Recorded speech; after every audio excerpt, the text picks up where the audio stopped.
MS metal industries লিমিটেডের chairman এবং green dynasty লিমিটেডের ব্যবস্থাপনা পরিচালক বিশিষ্ট শিল্পপতি অ্যাডভোকেট শরীফুল ইসলাম দুর্জয়ের বাবা মরহুম আবুল বশর ওরফে বসন মিয়ার মৃত্যুবার্ষিকীতে তার আত্মার মাগফিরাত কামনা করে দোয়া মাহফিল, দোয়া ও স্মৃতিচারণ সভা অনুষ্ঠিত হয়েছে।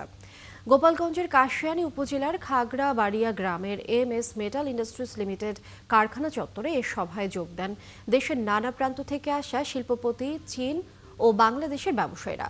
এই সময় এমএস মেটাল ইন্ডাস্ট্রিজ লিমিটেডের চেয়ারম্যান এবং গ্রিন ডাইনেস্টি লিমিটেডের ব্যবস্থাপনা পরিচালক অ্যাডভোকেট মনিরা খাতুন তার শ্বশুরের স্মৃতিচারণ করে বলেন, ব্যবসার সাফল্যের পেছনে তার অবদান গুরুত্বপূর্ণ।